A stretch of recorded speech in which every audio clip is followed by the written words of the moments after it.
घर च अचानक मेहमान आ गए हैं तो परेशानी लवण दी या कोई टेंशन लवण दी बिल्कुल ज़रूरत नहीं है पई।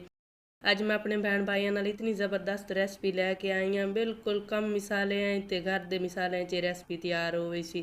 घर च मेहमान आ गए तो तुस एक बार ये रेसिपी बना के तुस अपने मेहमानों ने खवाई सो तो इंशाल्लाह मेहमान तुहाडी तारीफ करे से कि इतनी कम टाइम में तो इतने कम मिसाले च इतनी ज़बरदस्त रेसिपी साड़ी बाजी ने सानू तैयार करके दी है। तो कितना मज़ा खाने च वेखने जितनी खूबसूरत लगती पई है उस तो कई ज़्यादा तो खाने च मज़ेदार है पई।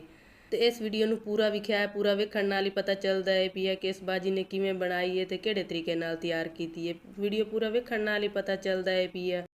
मैं कोशिश करनी है कि मैं अपने भैन भाइयों को चंगा तो चंगा सिखावां तो चंगियां रेसिपियां बना के उन्होंने नाल शेयर करा ताकि उन्होंने बनाने च कोई मुश्किल ना होवे तो वह बना भी आसानी नाल लवें तो खाने च ही उन्होंने मज़ा आवे।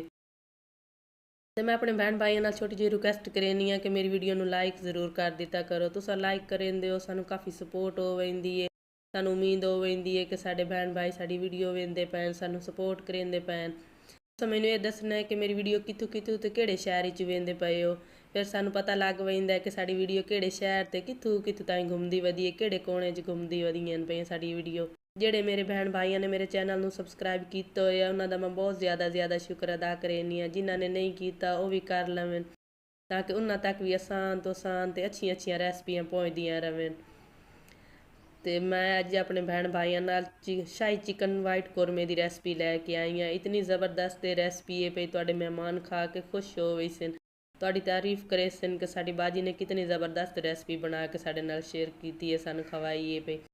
टाइम भी कम तो कम टाइम में सालन बन वेंदा है पिया तो बनता भी ज़बरदस्त सालन है पिया। चिकन कौरमा बनावन वास्ते मैं चिकन दे विच लहसुन अदरक का पेस्ट शामिल कर लई सन, नाल दे नाल कुछ खड़े मिसाले शामिल कर लई सन, तेज़ पत्ता, दालचीनी, काली मिर्च, थोड़ा जिहा जीरा वो भी शामिल करके तो चिकन में इत्थे चंगी तरह भून लई सन। चिकन में इतनी देर भून लई सन जितनी देर के इहदे विच लाल लाल गोश्त दे उत्ते कलर ना आ जाए। तो इतनी देर इन भुनी रखना है फिर जितनी देर के गोश्त के उत्ते लाल लाल कलर ना आ जाए। अल्हम्दुलिल्लाह माशाअल्लाह चिकन के उत्ते ते लाल लाल कलर आ गया है। तो हुण मैं इहदे विच प्याज वाला पेस्ट शामिल कर लई सा। प्याज नूं मैं दुध दे विच पका लिया है, उबाल लिया है, उहदा पेस्ट मैं बना लिया है। तो हुण मैं वो शामिल कर लई सा। बिस्मिल्लाहिर्रहमानिर्रहीम। प्याज वाला पेस्ट जिहड़ा मैं दुध दे रले बनाया है इस चिकन नूं मैं उहदे नाल 10 तो 15 मिनट मठी मठी अग ते पका लई सा। तो इतनी ज़बरदस्त रेसिपी है भई मेरे भैन भाइयों ने ये वाली रेसिपी घर एक बार ज़रूर ट्राई करनी। कमेंट करके दसना है कि मेरे भैन भाइयों ने मेरी शाही चिकन कौरमे की रेसिपी किहो जी लगी। अल्हम्दुलिल्लाह माशाअल्लाह शाही चिकन कौरमे नूं मैं इत्थे 15 मिनट पका लिया है। तो इन मैं कि एक बार इहदे विच चम्मच हिला लवां, मिक्स कर लवां।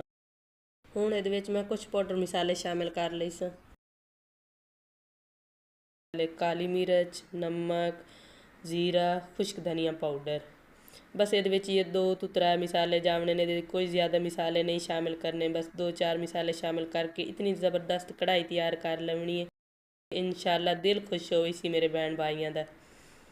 तो हुण मैं मिक्स कर लई सा तो इत्थे मिसालियां दे रले भी इनू 2-4 मिनट होर पका लई। अगर मेरी रेसिपी मेरे भैन भाइयों को थोड़ी बहुत भी पसंद आती पई है तो फिर मेरे भाई मेरा लाइक तो बनता है भी है। अल्हम्दुलिल्लाह माशाअल्लाह कितनी ज़बरदस्त इत्थे शाही चिकन कौरमे की कढ़ाई तैयार है पई। तो हुण मैं इहदे विच 1 प्याली दही दी शामिल कर लई सा। बनाउणा बहुत आसान है पई, इहदे विच ना कोई परेशानी लवण की जरूरत ना कोई टेंशन लवण की। तो हुण मैं इहदे विच 1 प्याली दही दी शामिल कर लई सा। दही शामिल करन तो बाद सिर्फ मैं 2 तो 3 मिनट होर चिकन नूं पकाई सा, ज़्यादा देर नहीं पका लवणा। इहदे विच तरी कितनी खूबसूरत आई खाली है पे, इतना मज़ेदार सालन है। इंशाअल्लाह मेरे भैन भाइयों को पसंद आउंदी। मैं उम्मीद करनी है कि अज वाली रेसिपी सारे मेरे भैन भाइयों को पसंद आई हो। मेरी इस वीडियो को लाइक शेयर अपने भैन भाइयों नाल कर दिता करो। मेरी इस वीडियो को लाइक शेयर अपने भैन भाइयों नाल अपने दोस्तों नाल कर दिता करो ताकि उन्हां तक भी आसान तो आसान तो चंगियां चंगियां रेसिपी उन्हां तक भी पहुँचदियां रहें। अल्लाह पाक तुहाडे माल जान रिज़्क च बरकत पावे। अल्लाह पाक सारे मेरे भैन भाइयों हर दुख तकलीफ तो बचावे। अगर मेरे भैन भाइयों के कोई दिल विच ख्वाहिश है तो अल्लाह पाक वो पूरी करे। अल्लाह पाक उन्हां दी जल्द तो जल्द वो दिली ख्वाहिश पूरी करे। ਅੱਲਾਹ ਪਾਕ ਤੁਹਾਨੂੰ ਆਪਣੇ ਹਿਫਜ਼ੋ ਈਮਾਨ ਵਿੱਚ ਰੱਖੇ। ਅਗਲੀ ਵੀਡੀਓ 'ਚ ਮੁਲਾਕਾਤ ਹੋਸੀ। ਅੱਲਾਹ ਹਾਫਿਜ਼।